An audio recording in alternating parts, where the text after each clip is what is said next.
Hey, welcome to Project Recovery, a podcast about addiction, more importantly, about recovery. And it's brought to you by our friends at KnowYourScript.org. We want to thank them for their continued support because without them, we wouldn't be able to do this podcast. I'm Casey Scott. That is Dr. Matt Woolley, back in the flesh. How are you? I'm good, man. How are you doing? Had a little COVID scare at the house, huh? Yeah, we're getting used to it now, like everybody, but... You know what it feels like? It feels like Oprah Winfrey when she gave away cars to everybody, but now she's giving away COVID. You get COVID. You get COVID. You know what? Everybody gets COVID. Nice. Because it's crazy right now. It's out there. Yeah. So, we quarantined, and I didn't end up testing positive, so that's good. Just my son did, but, we're back. And you have to be serious about it. I want to be a good dude, and so... stayed home, did remote work those 5 days. And well, you were missed, and it's good to have you back. Thanks. Hey, do you ever want to answer truthfully when people go, what are you thinking? No, never. Because I want to go, yeah, you know what I'm thinking? I'm thinking if I get tattooed muscles on my muscles, I don't have to work out anymore. Oh, I've never had that thought, but... That popped into my head this morning at the gym, and I was like, why am I even thinking Get the that? six-pack on there? Just get it tattooed on there, and then you don't have to work out. That's what I'm doing this weekend, then. You like that, huh? Yeah. Hey, so I had an interesting conversation last week with a client/old friend from high school who I used to party with. Okay. So we go to this restaurant because that's part of my deal, to talk to him and schmoozing. Yeah, you're good at that. And I show up at the restaurant, and in front of him is a shot and a beer. I sit down. The waitress comes up to me. Well, you have to drink, sir. I go, I'm water. She goes, okay. If you change your mind, I said, I won't. She goes, just let me know. I said, okay, cool. And so my buddy looks at me and goes, so how long are you going to do this for? And I go, did you really? Do what? And he goes, this whole sobriety thing. And I go, what do you mean? He goes, well, you're kind of tied to this. It's kind of your brand now. So how long are you going to do this for? And I go, kind of your brand now. Interesting. Yeah. Interesting. And I go, well, I think I'm going to do it for as long as I can. That's the ultimate goal. This is not a gimmick for me. You know what I mean? This wasn't to get me out of trouble. This was to make my life better. And to my surprise, it is better. Yeah. You know what I mean? I really enjoy it. And so we had a conversation back and forth. And when I got in the car, I was like, I wonder if people think that. You know what I mean? And so I think some people, and it got me thinking to go back to the gym kind of a scenario, is that some people treat their recovery like a diet. And then the fact that, you know what I mean, that if I do this, this is going to work. But you've got to make it like it's a life change. And that's the ultimate goal. And where my life has changed and going, I'm in absolute love with it. And I don't want to see it. I don't feel like I'm missing out on anything. Well, from the outside looking in, I think your life is tremendously better. I mean, in every way. I still have hard days, and I still get kicked down, but I get up, and I just don't have to deal with it. And so I've been thinking about that a lot lately, and I don't know why, but I was just like, I'm not missing anything. When I jump in the shower or laid my head on the pillow and I think about my day, I don't feel like I've missed anything because I wasn't able to have a drink. I don't feel like it's a good way to look at it. I can't go, you know what, this would have been better had I had a cocktail. Because I know the answer to that is no, it wouldn't have. Because you wouldn't have just had a cocktail. No, that's not in my DNA. Right. Because if one's good, three's great, seven's awesome. Seven's just getting started. Yeah, and that's how my brain automatically thinks. It's just like, if this is good, then let's keep it going. Right. And that's why... well, let me ask you this, though, because that's interesting. This is a client, but more importantly, it's a friend from high school, somebody who's known you a long time, knew you, I guess, through all your party years, going way back to high school time. But, I mean, how much did it bother you that he it sounded like he kind of didn't think you were being all that authentic or genuine, calling it a brand and wondering how long are you going to do this? And then while you're thinking about that question, the next question is, to what degree might it bother you that other people might think the same thing? People who are following you on Facebook or see you out and about, people you've known a long time or just fans of you?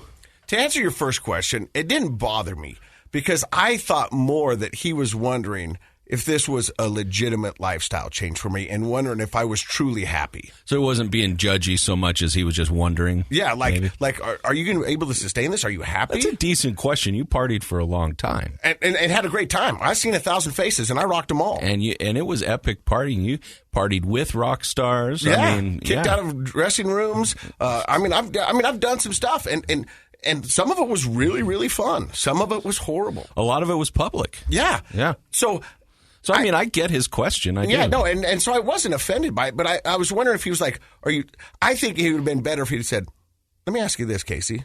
Are you truly happy? Yeah. Because I think that's what he was asking in a roundabout way. Sure. Are you truly happy? Are you having fun? Are you fulfilled? But do you think there are some people that maybe are being pretty cynical about what they see you doing and 100%. thinking, oh, this is just his brand, or like you mentioned earlier, oh, this is to get me out of trouble, so I'm just doing this until the heat gets off me? Well, I've got news for people. I'm out of trouble. Yeah, you're out of trouble. Completely. Yeah, and I can do whatever I want. I choose to do this because I love doing this. Yeah. And are there people who are wondering if this is going to stick? 100%. Because I've got people, and I read the Facebook comments, I read the posts and all that, and I know people's names have popped up, and when the trouble went down, I remember people saying horrendous things about me. Some of them true, some of them not, and just being very mean-spirited. Yeah, that happens. And then I've seen them stay in my friend groups, and you know what I mean, and come along there. And I know there's people out there, if something should happen, they'll be the first to post on my Facebook, I told you so, that guy's a loser. Isn't that? But I think that's the dark side of human nature. Yeah. And the dark side of that distance that we have. We're separated by a few degrees when we're online, and that dark side comes out. That's too bad. But you're right. It'll happen. But here's the different Casey now that is today. I'm not doing it for you. I'm doing it for me and my family. That's the key, right? Right? Yeah. Because I want you to like me, but if you do or you don't, it's not going to affect my everyday. Because I know who I am, I know what I'm about, and I know where I want to be. And so that's why I'm more confident today, believe it or not, than I have ever been. And I can see it. Majority of my career was based on a pseudo confidence. You know what I mean? It was kind of there, but it wasn't kind of liquid confidence. Yeah, I was always afraid that somebody could take it from me. But what I've got right now, nobody can take it from me except me. And I'm not willing to pay the price to lose that. I like it. That's a great attitude. So that's, so it was kind of crazy of, the conversation. Yeah. But caught you off guard, I could tell. Yeah, but I was like, okay. But, maybe that's a nice little sobering reminder that, not everybody knows kind of what you're thinking and what's inside of you. And it's not important for them to, but it's important that every once in a while you do that check-in with yourself. And that's what this podcast is. And when we started this, we're coming up on 3 years. The original idea was to share my recovery, right, and those of others in recovery, and let people know that recovery is possible. And I think we both thought it won't last out. We'll tell your story, and that might be it.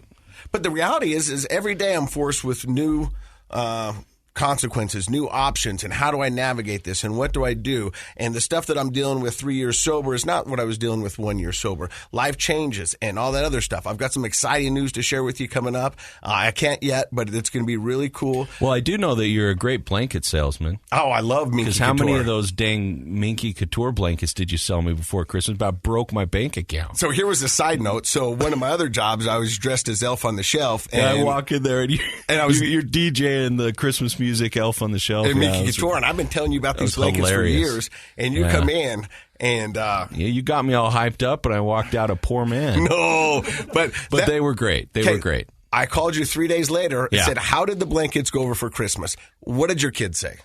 Yeah, it was the gift of the season. They loved it. Yeah, absolutely. They said, "We've always wanted a Minky, Dad. We just didn't know you'd get us one." Yeah. Oh, that's right. They said, we never dared ask for them because they're expensive, but they always wanted one, and Ashley loves hers. So no, they were great. I'm giving you a hard time, but you're great. You're a great salesman. Yeah, I appreciate that. Hey, we've got a great guy coming in today, and he's going to share his story. He also does a podcast. His name is Cameron. You're listening to Project Recovery right here on KSL. Hey, welcome back to Project Recovery. I'm Casey Scott. That's Dr. Matt Woolley. He's a clinical psychologist. Our guest today is Cameron Jackson. He's one of the hosts of the podcast, The Other Side of Hell. We're going to hear more about that podcast a little later on in the show, but first, let's get to your story. Cameron, are you a Utah boy? I am, born and raised. How young are you? Oh, I just turned 40. Weren't you guys just talking about 40? Yeah. It's a big one. Was it a big one for you? I mean, it came and went pretty fast. Let me ask you this. What are sober birthdays like? I don't know if it's because I'm sober or because I'm old. It's both. You know, they're just kind of chill now. And that's okay, right? Yeah, and I remember everything. And that's even better. I think boring is okay. I've had to accept that. I usually tell people, if life feels kind of boring, you're probably doing all the right things. And right. See, I got to disagree with you guys because I don't think life is boring. I don't, you know what I mean? I think that you can find those fun, interesting times and inside those boring moments that you think are boring. And when you look back, those are the moments you think about. That's true. Well, I guess the argument would be that it's boring to an outside perspective. Yeah. Like, I don't think it's boring. I did exactly what I wanted to do. You know what? To me, it was, I mean, some of the stuff I did in my active addiction, which I thought was exhilarating and fun, was really boring and tedious. You know what I mean? When you think about it, right. you know, just sitting on the back, drinking a beer, smoking a cigar day in and day out. I thought it was fun when an outsider looks in and goes, that's pretty boring. Pretty boring. Yeah. Good point. You know what I mean? So I guess it just depends on your perspective. So let's start with the beginning. Early life? Let's go back to the day. Yeah, I had a pretty normal childhood. It was everything that you would probably think it would be. I was like the youngest of four, and parents that loved me. They divorced when I was 25, but that didn't have much of an impact on life growing up. I grew up in a small town, South Weber, and man, I just remember having a hell of a lot of fun when I was a kid. Sure. And so did you have any temptations? Did you party in high school? Did you party in junior high? Were you a good kid? I was mostly good. You know, like I had some really good friends who we just didn't need that. Like we were just more creative. We like to have fun. We like to be funny. We like to do goofy things. And that's how it was for a long time. And then eventually, I remember I had an older brother. My oldest brother smoked. And I remember thinking that was just nasty. Cigarettes. Yeah, why would you smoke, you know? But I also really looked up to him. You know, he's my oldest brother. He was super awesome. Maybe he knows something that I don't. I don't know. Yeah, let's try it out. So eventually, like, curiosity got the better of me, and that would be sort of a reoccurring theme. Curiosity getting the better of me and me crossing those lines that I said I would never do. And I ended up smoking a cigarette. And that first cigarette hit, and it was just like, boom. Like, nobody tells you that you get a buzz off a cigarette. Like, and I did. And I just remember, like, feeling out of body, out of mind, and also shame. Shame? Like, what did I just do? You felt shame instantaneously. Oh, sure. Was that something you were taught by your parents not to do growing up? Well, I think I grew up with the common religion in the area. And I sort of fell away when I was like 12 or 13, but those principles were still there. It's the wrong thing to do. Exactly. Shouldn't use drugs, alcohol, tobacco, those drugs, things. Alcohol, tobacco, shouldn't, all the sexual stuff, shouldn't do any of that stuff. Well, it becomes part of your moral code. And that's true for anybody, how they're raised, whether it's, a religious thing, a community civic thing, we're kind of raised with do's and don'ts. And so that makes sense. Right. Mm-hmm. And I mean, and that's just where it came from for me. I think it can come from anywhere. So how old were you when you smoked that first cigarette? I was 12. Okay, so kind of a young guy, sixth grade maybe. Pretty early. Yeah. And I didn't really do a ton with that until like 15 or 16. But then, so the shame kept you away for a while. Oh, yeah. And it was unnecessary, right? It's like, like whatever. I mean, it's hard for a 12-year-old to find smoke breaks. Oh, yeah. It's not, they don't give those out in sixth grade. It's not like something that's built in. It's like, hey, for the 12-year-old, smoke them if you got them. Well, and cigarettes for that matter. Like, you couldn't just go get cigarettes anywhere. But see, I grew up as a kid, and I remember, because I was able to go down and buy cigarettes for my mom from the 7-Eleven. She would handwrite me a note, and I could go down and get her cigarettes. And I would pick up some candy cigarettes for myself. They had them, and you blew them, and chalk blew out. And everybody played with those. You thought they were the coolest bubble things. gum cigars, yeah. So about different times. About 15, you find yourself with a cigarette in your hand again. Yep. Yeah. Well, and repeatedly too. Like I was taking my lunch money at that point, and I would literally, and that's when cigarettes were the cost of lunch money. Yeah. You know, and I could get a pack of smokes for my lunch money, and that, you know, at that point I was hanging out with older people. But see, that's the craziness about this is that, I mean, now looking back over these years with sober eyes, you were giving up nutrition and food for a pack of cigarettes. Already. Stuff that your parents were giving you to go, hey, don't forget to eat today because it's important. And you're like, nah, I think I'm going to buy smokes. I'm going to smoke my lunch. Yeah, well, because I knew I could get food. Yeah. Food will always bum come. food somewhere. Yeah. But yeah, cigarettes. Did you have places as a teenager that you knew you could buy cigarettes? Like most kids in towns kind of know the stores where they can kind of get away with that. There was legendary, like that 36th Street Market. You're the second person to say this. I bought beer there too. Yeah. And I went there to get smokes, and they ID'd me. And I was just like, that's not what I've heard at all. Like, that's not how this is supposed to go down. I don't think if you know the rules. Yeah, you're just supposed to give them to me. Right, yeah. So, I mean, in the end, it was always somebody buying them or we were stealing them. Yeah. Yeah. But, so did cigarettes lead to other things? Cigarettes in and of themselves, I wouldn't say it did. But I feel like once I'm given this shame, like once I have this notion that I'm a bad kid, it becomes easier and easier to sort of just, you know, toe that line and dip the toe into the bad kid sort of world. Like now I'm parking lot crew. Now I'm part of that world. And I need a Levi jacket. Yeah, exactly. Yeah, you got it. Hacky sack. Yeah. And then, you know, and then from that point on, it's just like you sort of flirt with all these things that you said you never do. Like, well, what else was I told not to do? That, drink. You know, might Isn't be it fun? interesting how shame works that way? Shame is a really tough emotion to have. But instead of shame being something like guilt's a little different than shame. Mm-hmm. Guilt, I think, is designed to sort of motivate change, positive change. Like you feel guilty and you're like, oh, I need to apologize or I need to fix something about my life. But shame actually tears you down. Mm-hmm. And shame does kind of create an identity that's very negative. So it's easier to have that self-fulfilling prophecy where you're like, well, I feel shameful. I must be a bad kid. Bad kids are doing bad things, and so I've got to head out to the parking lot, make some friends with the bad kids because that's who I am. And you start heading down that path, and it's interesting how shame destroys us instead of motivates us to change. Well, you look at it this way. Guilt, there's a conviction. There's an answer. You know what I mean? I am guilty of this. I did do this. There's no disputing this. Something you can point to. I did this. Shame... It's a gray area. You know what I mean? You can get away with it. You can go, that was shameful. I mean, I shouldn't have been eating ice cream at 3 a.m, but nobody really saw it. Well, and so it's only me that knows. And we won't go too far down this path, but for people who are listening and are interested in kind of psychology and therapy and those sorts of things, do some reading on shame. There's a lot of research that shows how destructive shame is, and a lot of very self-destructive adult behaviors stem all the way back to significant experiences with shame as a child or a young person. So the cigarettes, do they lead to alcohol? Eventually, it's, you know, it's like we were just saying, like I started hanging out with the bad kids, right? And the bad kids were getting into all sorts of things, including alcohol.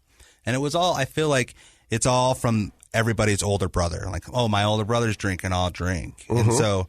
Monkey see, monkey do. Right. Well, and so that's exactly what happened, right? So I started drinking. Once in high school, I drank. And I got drunk. Like, I drank to get drunk. I must have had like 10 or 11 beers. But for me, it wasn't like – I hear a lot of people tell their story, and we hear that it's sort of instantaneous. Like, you're instantly in love, or it just takes away all the bad. And for me, it wasn't like that. I enjoyed it, but I wasn't like, this is going to be a part of my life forever and ever and ever. It wasn't like that for me.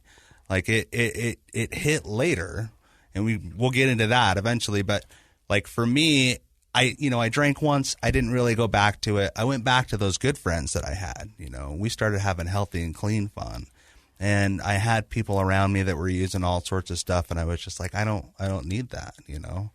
And then eventually, like sort of in my early 20s, curiosity gets the better of me, and I smoke weed for the first time, and that was sort of like, they call it a gateway drug.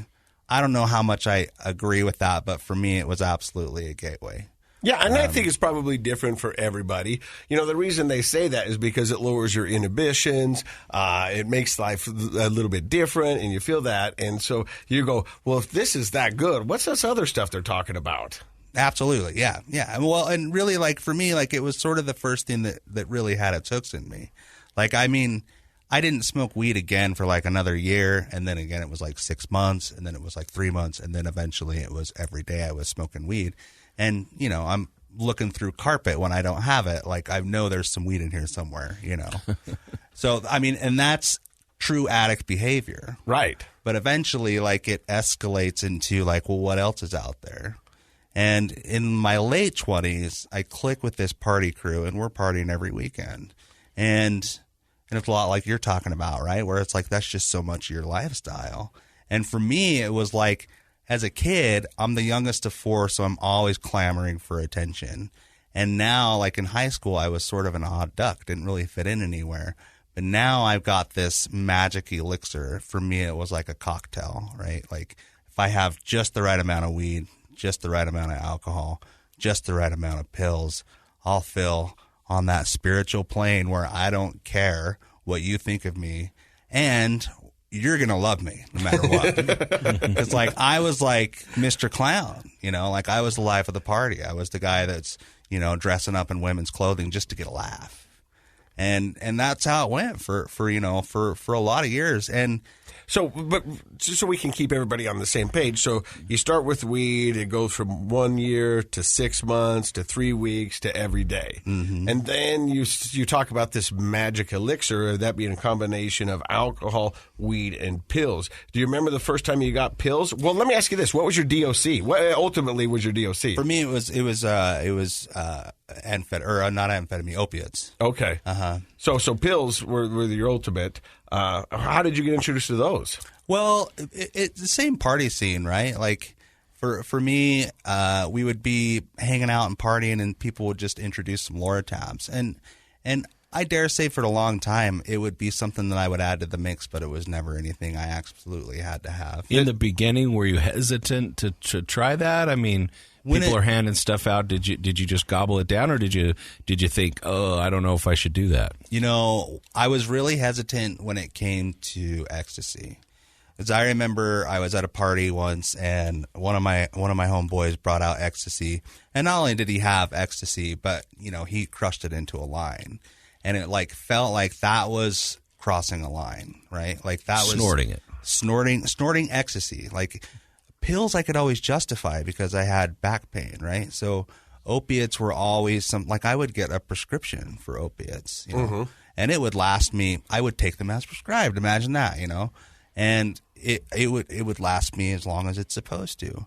But ecstasy would make its first appearance, and that's when I knew, like, okay, I'm making a conscious decision to cross that line and do something that I said I would never do. And I remember, like, total peer pressure, right? Like, I'm just sitting in this room, and I look over at my buddy, and I'm like, you jerk. Like, you know, I'm going to do this because we're all here. We're in this situation, and I said I would never do this. And I did. And, you know, like, ecstasy I really liked, you know. And again, like, once I crossed that line, it felt like, okay, like, you know, the gloves are off. Like, let's see what all this stuff is about. And then I ventured into it. And Oxycontin, for me, again, what I had seen was that the people that I was hanging out with were experimenting with Oxycontin. Like, it wasn't uncommon for us to be at a party and somebody to break out a Percocet or a Loratab. That was pretty common, right? But Oxycontin was like a whole new deal. And again, people are crushing it and snorting it in this party atmosphere. And I didn't want anything to do with it. I really didn't. You know, I didn't care. I was just like, whatever, I'm good. I don't need to try it. But then what had happened is I had a cousin who I was really, really close with who had been diagnosed with cancer. And he was getting every pain pill you can possibly imagine. And he was my age. And he was a part of the same scene. So what's he doing with his excess stuff? He's selling it, you know? And I would see all my friends come around and buy this stuff from him. And eventually I'm just like, I'm going to try it, you know? So I asked him for one. And we're going to find out what he did and if he got one coming up in just a few seconds. You're listening to Project Recovery right here on KSL. Hey, welcome back to Project Recovery. I'm Casey Scott. That's Dr. Matt Woolley. Our guest today is Cameron Jackson. His cousin is diagnosed with cancer and ends up selling his excess pain pills. You see your friends coming around. You finally get a little curious, and you ask him if you can have one. And what was his answer? Yeah, he gave me one. I mean, and these are pills that he's selling for $50 a pop. Wow, for one family for discount. one pill. Yeah. So now, I guess I'm naive. Is one pill enough to last you one day? Yeah. I mean, it's enough for a party atmosphere, right? Okay. So a Friday night, one pill, that's all you need. Okay. And even that, it was me and my girlfriend at the time. We're splitting it. And this was probably Oxycontin. Correct. Right. And so for the listeners, that's a much more powerful effect than the things that are more common today, like Lortab or Percocet, which are still prescribed. I guess I'm not even sure if you can get Oxycontin anymore. I think you can, but it's under special circumstances because of the whole opiate crisis that's happened around the whole country and realizing the effect that these powerful pills have. But I assumed because your cousin had been diagnosed with cancer that they were giving him the top shelf, most powerful opiates that they had available at that time. Right. I mean, and this is during the height of the epidemic, right? So this is 11, 12 years ago. And this is before anybody knew it was anything. Nobody was talking about it. And yeah, so I try it on a Friday night, and from that point forward, like I can literally chalk up my downward spiral up to that moment, because even though I was drinking every weekend, alcohol wasn't a problem. Like it was something I could take it or leave. Like it was something that I could stop doing if I thought it was going to affect my diet, and you weren't laying awake at night wondering how you were going to get the next alcoholic drink. Exactly. But I began obsessing over pain pills, and I began, like, more specifically Oxycontin. Like, all of a sudden it flipped a switch in me, and everything was a problem, because when I couldn't get the pills, I would go to alcohol, or when I had the pills, I would go to alcohol to intensify the effect, right? So now all of a sudden alcohol is a problem, and pain pills are a problem, and food is a problem, everything. What do you mean food is a problem? Well, I mean, I'm doing everything in excess, right? So it's like I remember, because I pride myself on nutrition. Like I was, going to the gym, I was exercising, eating right. And then all of a sudden, like, I no longer care about that stuff. Like, I no longer care about, like, how healthy I'm being. I no longer care about, like, if I'm eating fast food. I no longer care about any of that stuff. So all of that should have been, or maybe wasn't, but was it red flags to family members and friends going, hey, Cameron, what's going on here, bro? Well, and that's the thing is, like, at that time, like, I'm the youngest of four. My older siblings all have their own families. Like, my parents are divorced, and they're, sort of starting their own families, like getting remarried and things like that. And so they knew what I wanted them to know. Oh, yeah. Like, they didn't. We're master manipulators. Oh, yeah, exactly. And nobody was going to stop by my house to check on me, and I took advantage of that. Like, I knew that. I knew that I could pretty much just do whatever it was I wanted. Fly under the radar. And I was great at it, And it went that way. And here's the thing too, is I'll say I was naive to my own illness, right? Like, I didn't realize just how bad things had gotten until I tried to stop, right? What made you want to stop? I was finding myself doing things I never said that I would do, like drinking at work. That for me was like, what is going on? Like, and what happened was I found myself in a situation where I needed more pills, and I didn't have the money for it, and I had no way to get the money for it. And I was like, this has got to stop. Like, this, like, I'm going crazy over not having this substance, and what is that? And so I knew that something had to be done, but I was just so naive to to my own powerlessness. So you thought maybe you could just stop. Yeah. I mean, in true like alcoholic addict fashion, like I was absolutely dramatic about it. Like we have a cabin in southern Utah, and you don't want to go there in the wintertime, and it's January, and I'm like, I'm going to go to the cabin. I'm going to get away from everybody that can get me any stuff, and I'm going to just lock myself up there for the weekend. I'll withdraw. I'll, come back, and I'll just be good. That's my thinking. And, needless to say, like, it didn't go down that way. And actually, like, what ended up happening was I was so still affected. Like, I don't want to get into it too much, but what I'll say is that I ended up finding some stuff at the cabin that I took in mass quantities just to try and get the edge off, take the edge off. And come Monday, it's time for me to come back to the real world, and I can't. I literally could not make the drive. And so that action spurred the moment that I had to be honest with my family and be like, listen, I'm here at the cabin. Like, I have a problem with pills, How long up to that point, how long had you been using opiates until you went off to the cabin? 3 years on and off, and about 2 years consecutively. So it had been a problem for like 2 years at that point. And really the only thing that I was prepared to admit was that the pills were an issue. And so that's what I did. I told my family. I told my dad and my mom and everybody, like, hey, this is my situation. This is my deal. Like, I came up here to try and be done with it, and I can't. Like, I don't know what to do. And so... Did you need someone to come to the cabin to help you? Yep. Yeah. I had my brother actually lived not too far away, so he came and picked me up. What were your symptoms? I mean, if you don't mind sharing, No, I think it's important for people to know what's hard about it. Like, you're there in the cabin by yourself. What are the symptoms that are stopping you from being able to get back in the car and drive home on Monday? The biggest thing was my vision was impaired. So my vision was really shaky. I couldn't actually focus on anything.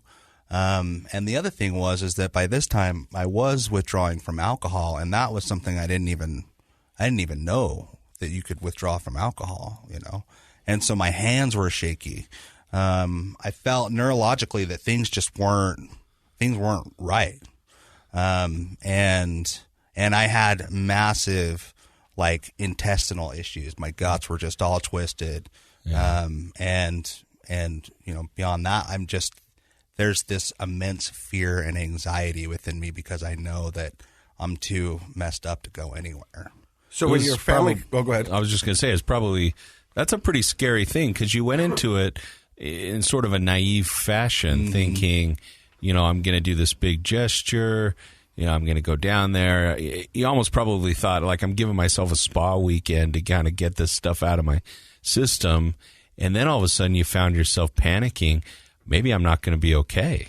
Oh, yeah. I mean, it was, yeah, absolutely. It was crazy. And that was the moment that I think I had the most fear around the whole situation.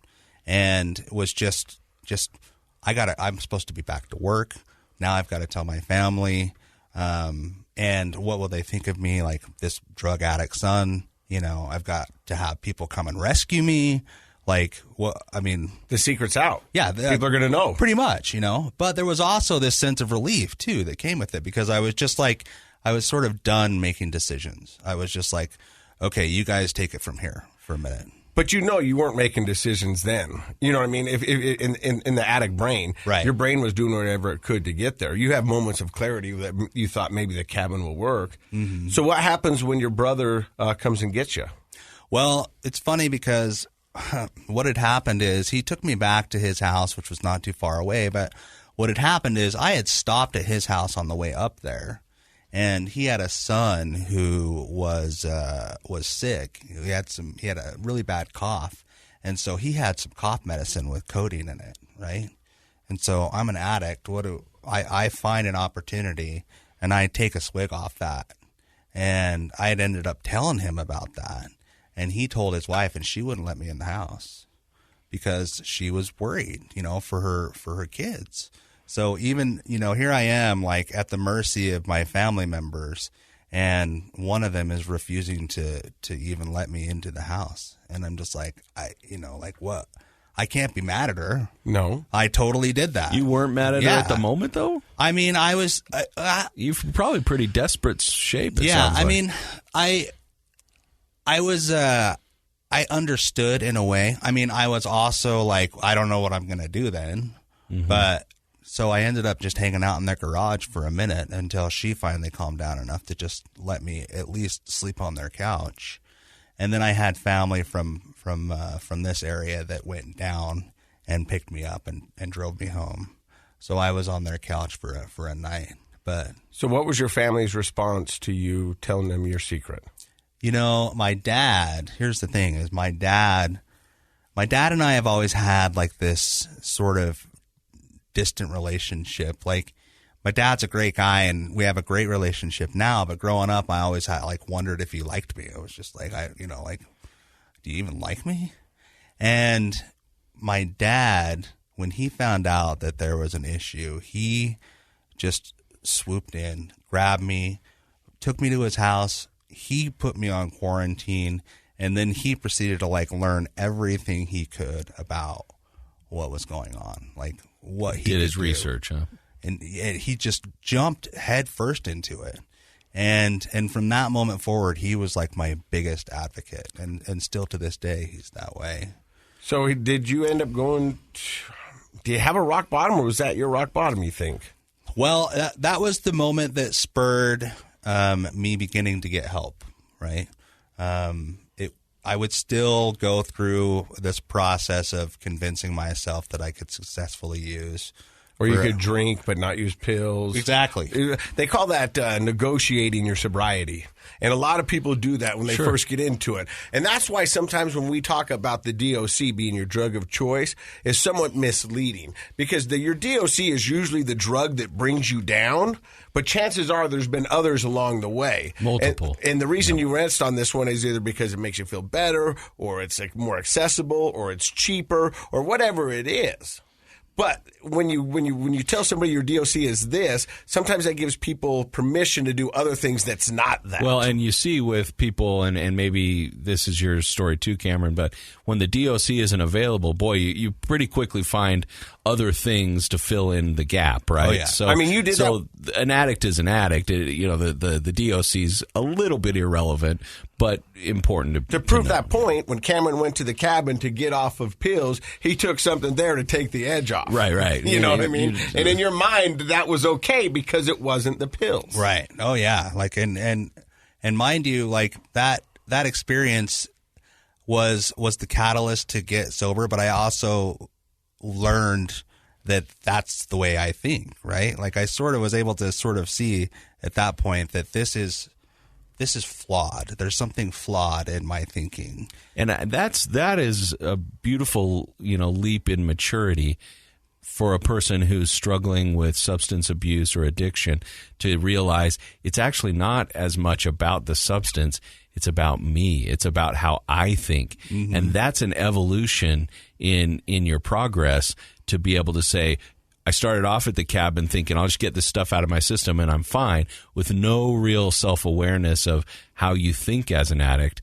But then later down the road realizing, oh, it's actually more about how I think that leads me to the substances than it is the substances themselves. He's good. He's a doctor. I really like him. Yeah. We're going to find out how he gets on his road to sobriety in just a few seconds. You're listening to Project Recovery.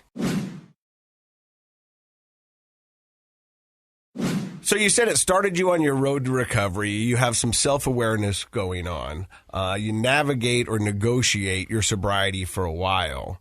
But what is the ultimate turnaround, I guess? What is because a lot of times in recovery we talk about something that just clicks, that makes sense, and you go, okay, this is what we got to do. Here we go. Yeah.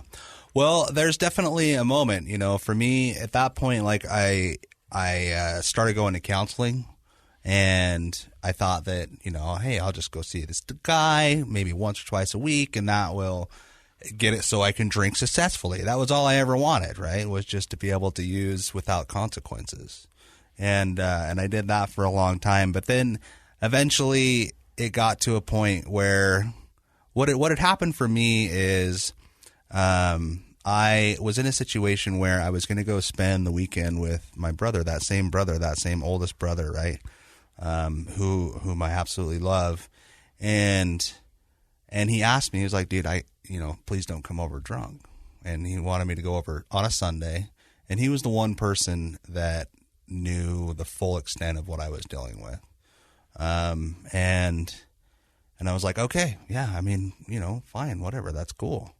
And that Sunday came and I was hammered. I could not stay sober. And I knew it. At that point, I knew that even when I tried and I had every reason to not drink, I was going to drink.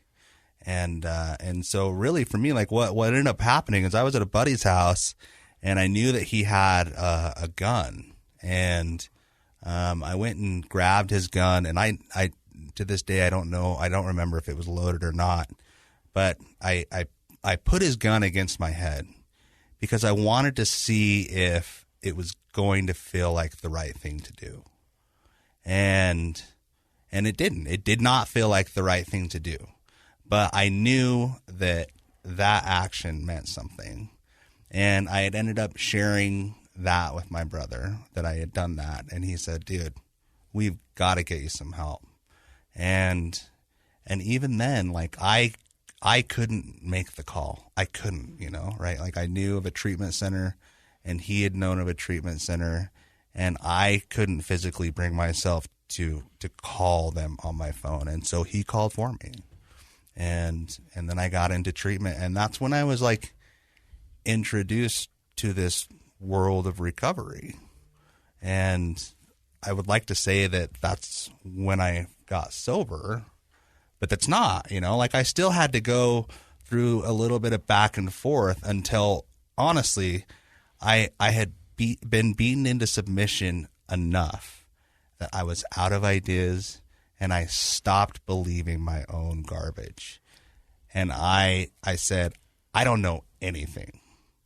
Everything I thought I knew about the world is completely wrong. So I need you guys to tell me what to do, and I'll do it.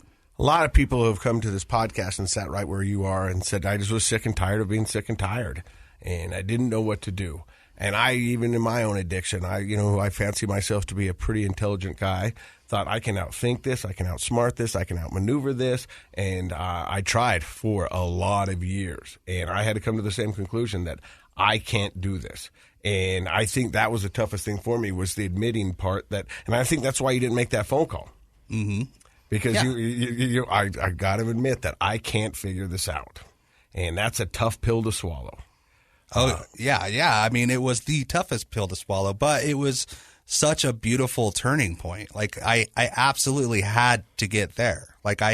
Because we talk about rock bottom, and rock bottom can mean a lot of things. Like for me, putting that gun against my head was rock bottom. Like I never lost a job. I never got a DUI. I never, killed anybody else.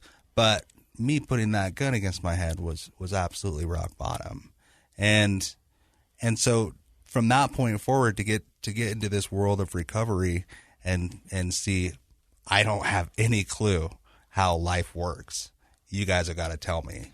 Well, it's that admitting that you're powerless in that situation, and that's so counterintuitive to being an adult. As an adult, we do everything we can to be powerful or be in control of our lives, right? In fact, we're encouraged to, right? Nobody's teaching you to be powerless. It's the opposite. Your parents are trying to teach you. Society's trying to teach you. You need to grow up, be in control, take care of things, be an adult, be powerful in your own sphere, and have influence over your life. That creates happiness. Yet in this, that's why it's counterintuitive, because in this instance, that is required for real sobriety and recovery, is to start at some point with that admission of, I'm really powerless over this issue, and I have to turn it all over to either a higher power and or other people, somebody, something, some program that can help me change, because I'm powerless to do it on my own. Mm-hmm. And so you did a couple different stints at rehabs? Yeah, twice. I went through twice. Mm-hmm. And what was it about the second time that made sense? The second time, when I went in the first time, I still held on to these ideas that, okay, I'm a little ahead of the curve here. Like I've been in counseling for a year, like I have a little bit of some wisdom to share. Exactly. And I honestly, I look back at that first stint and I'm just like, oh man, I bet they wanted to just choke me. Yeah, because you did what a lot of addicts do when they sit down in those rooms. I'm not like you. Right. I'm different. Mm-hmm. And you hear that all the time. I'm different. You guys, I don't know what you guys have been doing, but I'm different. And it wasn't until some guy who was tatted up from head to toe looked at me and goes, yo, bro, you ain't different. You're just like us. Sit down and shut up. And I was like, whoa. I guess they didn't tell you who I am. You're not supposed to talk to me like that. And this guy was like, you're an idiot. Shut up and just sit there. And I did. And I listened. Mm-hmm. And it sounds like you got to that point eventually. Yeah, it was. It was just this level of humility, right? Like I went in and I was just like, I obviously, like, look at the last year of my life. Obviously, like, I don't know anything. So when I was in the first time, I had this same attitude, this cocky attitude like you're talking to. I relapsed in treatment. Like, don't listen to me. Like, I don't know what I'm doing here, Right. But they let me stay, and then after that, I couldn't put together a clean 30 days. And eventually, it just got right back into, man, I'm looking for pills. I'm drinking every day. And I knew, like, here's the thing: is like the point that I got to with that was, I knew that it wasn't working anymore. The pills and the drinking weren't working, and I literally had this thought. I was like, either I've got to upgrade my drugs, or I've got to go back and get help. And I knew that upgrading my drugs meant heroin. And I had been in treatment with heroin addicts. And I feel like the difference between heroin addicts and what the rest of us have to deal with is night and day. They're on a whole nother level when it comes to recovery. And I knew that I couldn't go down that road. Like, I wasn't willing to go down that road. And so I got help. I made the call myself that time, But so how long have you been sober for now? So 6.5 years. Congratulations. Thank you. Yeah. And what are you doing to keep yourself sober? A lot of people work an after program. An example of this podcast is kind of some of my after program. It's the way I keep my toe in it and stay connected and help out others who have helped me get where I am today. Mm-hmm. Yeah. So I'm a 12-step guy. I'm an AA guy. I go to 2 or 3 meetings a week. I have commitments, and I stay really plugged into that community. One way I do that is actually Instagram. Like, I have found this whole recovery community on Instagram, and I have the podcast that we do. Mm-hmm. The other side of heck. The other side of heck. Yeah, it's really HE double hockey sticks, but since this is KSL radio, we don't know if we can say it. We've had a big fight with the producer going, I don't think you can say it. Off-air controversy. So it's the other side of hell. Or the other side of beep. I guess Casey wins that argument. Yeah. But yours is more of an adult conversation. We have one here, but because of our audience and who might be listening, we kind of try to keep it true as we can, but a little bit cleaner. But what is the format of your podcast? Which is great, by the way. I love what you guys do here, and I think that there's definitely a great place for it. And we're appreciative of our audience, and we love that we get to share the message of recovery every week, and so we are grateful for that. But yours is a little more. We definitely, we are raw and edgy, and we're just two guys. My co-host Woolley is one of my really good friends. He came into treatment when I was in treatment, and gave the message to me. He had 2 years of sobriety at that time, and we're just two dudes, we're we're not a psychologist or a psychiatrist, you know? And that's okay. Yeah. Well, and you know, like we have a disclaimer at the front, like, hey, we're just two dudes doing this thing, you know, like, and just talking about the stuff that we deal with. And, you know, like we talk about it in a vulgar way. And I don't know if that's good or bad or if it's your brand of recovery, but it might be. Well, I think one thing that's really great is authenticity. I think we do a clean version of authenticity on this show. I really appreciate you coming on the show, as with all our guests who have come and really tried to be open and honest about their experience, because if it's not authentic, it's not going to help anybody. And so I think that anybody who wants to hear two guys talk in an authentic way about their experience would enjoy your show.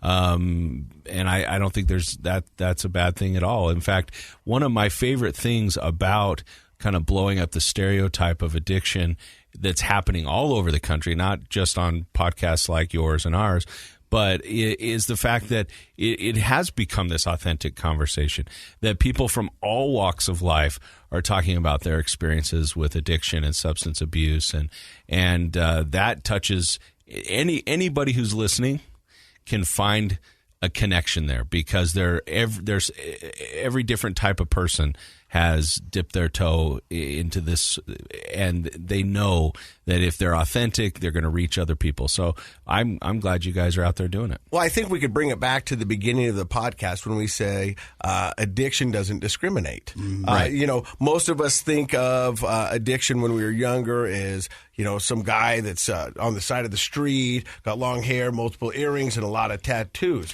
Either a major party scene and irresponsibility, or kind of the homeless, kind of downtrodden sort of thing. And those were the kind of the two faces of addiction that most of us grew up with. We've had Mormon moms, we've had oral surgeons, we've had doctors, we've had dentists, we have had lawyers. Successful business people, highly educated folks, and everything in between.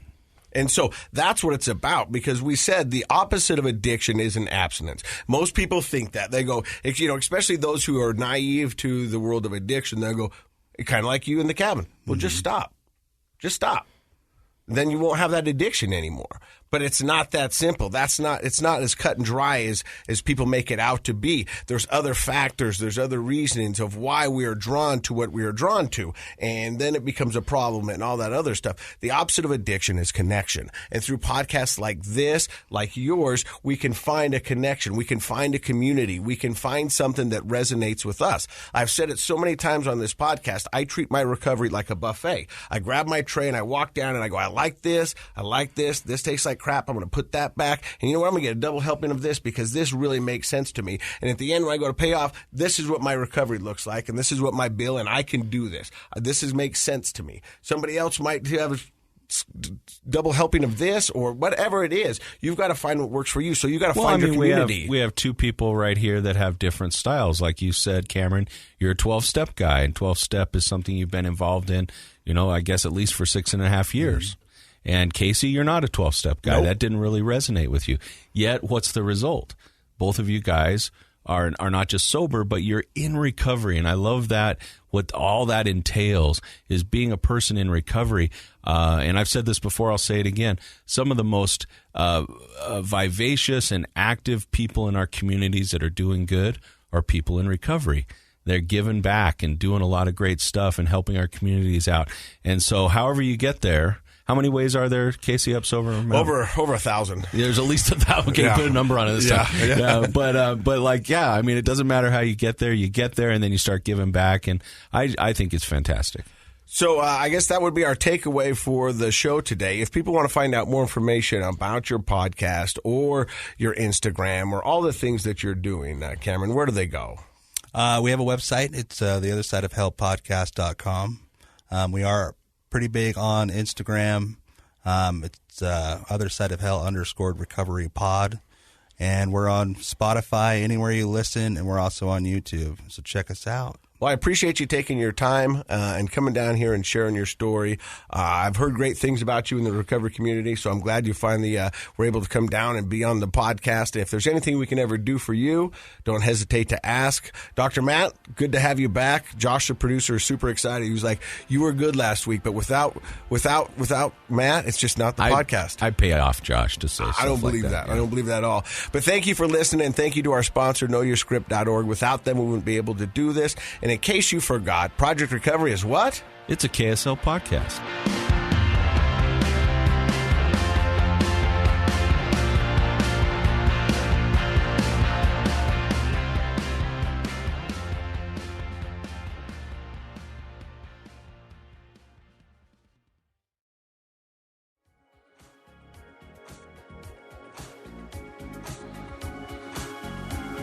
The contents of this program are for informational purposes only. The program is not intended to be a substitute for professional medical advice, diagnosis, or treatment. Always seek the advice of your physician, licensed therapist, or other qualified health provider with any questions you may have regarding a medical condition. Never disregard professional medical advice or delay in seeking it because of something you've heard on this program. KSL does not recommend or endorse any specific tests, physicians, products, procedures, opinions, or other information that may be mentioned on the program. Reliance on any information provided on the program is solely at your own risk.